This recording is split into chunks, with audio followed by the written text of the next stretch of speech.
जब 2005 में खिलाड़ी साउथ अफ्रीका के टूर पे था तो चक्कर आने की वजह से और सांस अच्छे से ना ले पाने की वजह से उसे बाहर जाना पड़ा।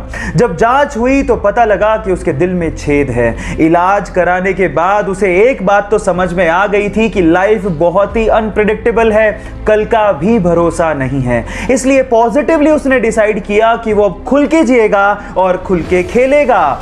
फिर क्या था, सन 2007 में हुए आईसीसी टी20 वर्ल्ड कप में 170 रन की साउथ अफ्रीका के खिलाफ पारी खेलकर टी20 वर्ल्ड कप में शतक लगाने वाला पहला खिलाड़ी बन गया और यह रिकॉर्ड 5 साल तक कायम रहा।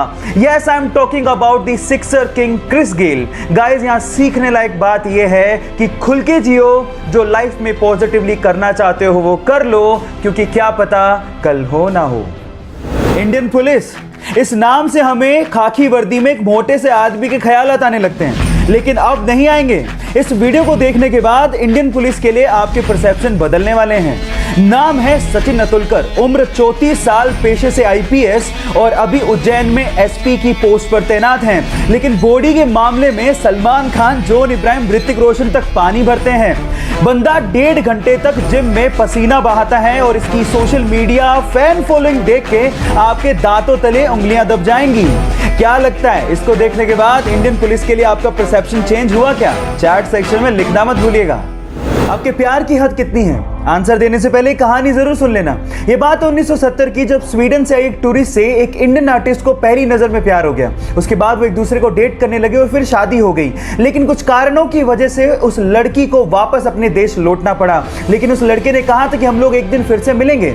इतने पैसे नहीं थे कि वो लड़का फ्लाइट ले सकता, इसलिए साल भर बाद उसने अपना सब कुछ बेच के 60 रुपए में एक साइकिल खरीदी और 500 रुपए लेके दीवाना निकल पड़ा दिल्ली से अपने प्यार से मिलने। और 4 महीने की मशक्कत के बाद, कोई टेक्नोलॉजी ना होने के बावजूद भी वो स्वीडन पहुंच गया।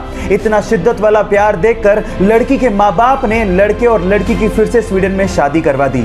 है ना जुनूनी बात? आपके प्यार में कितना जुनून है, चैट सेक्शन में लिखने मत भूलिएगा। जब मात्र 300 स्पार्टन्स जेरेक्सिस की विशाल सेना के सामने लड़ने के लिए जा रहे थे तो रास्ते में आर्केडियंस मिल गए। आर्केडियंस ने कहा कि हम भी तुम्हारे साथ लड़ना चाहते हैं, पर मैं हैरान हूं कि सिर्फ 300 सैनिक लेके तुम इतनी विशाल सेना से कैसे लड़ोगे। तो स्पार्टन्स के मुखिया ने एक सवाल पूछा आर्केडियंस की सेना से एक एक करके। उसने पूछा कि तुम्हारा पेशा क्या है? तो आर्केडियंस की सेना में से लोगों ने जवाब देना शुरू किया कि मैं मूर्तिकार हूं, मैं शिल्पकार हूं, मैं लोहार हूं। फिर स्पार्टन्स के मुखिया ने अपनी सेना से सवाल पूछा कि तुम्हारा पेशा क्या है? तो उन सब ने जवाब दिया, खून, खून, खून। सबक यह है कि जंगें सैनिकों से नहीं, हौसलों से जीती जाती हैं। राजीव गांधी जब इंडिया के प्राइम मिनिस्टर थे तो वो चाहते थे कि हमारा देश 21वीं सदी का देश बने, लेकिन ये तभी पॉसिबल था जब हमारे पास सुपर कंप्यूटर जैसी टेक्नोलॉजी होती, जो कि उस समय सिर्फ यूएस जैसे विकसित देशों के पास ही थी। तो वो यूएस गए और वहां के प्रेसिडेंट को कहा कि आप हमें ये टेक्नोलॉजी प्रोवाइड कीजिए, लेकिन वहां के प्रेसिडेंट ने साफ मना कर दिया। जब वो भारत वापस आए और भारतीय वैज्ञानिकों को संबोधित कर रहे थे तो वो लिटरली रोने लगे और कहा कि मेरा सपना अधूरा रह गया। तब यहाँ के साइंटिस्ट लोगों ने कहा कि आप हम पे भरोसा क्यों नहीं करते, आप हमें फंड दीजिए, हमें मदद कीजिए, हम आपको सुपर कंप्यूटर बना के देंगे। उसके बाद सीडेक जैसी संस्था ने 3 साल की कड़ी मेहनत के बाद भारत को अपना पहला सुपर कंप्यूटर दिया, जिसका नाम था परम 8000। सो गाइज, यहाँ सीखने लायक बात यह है कि अगर आप बिलीव करो तो इस दुनिया में हर काम पॉसिबल है। So believe in yourself.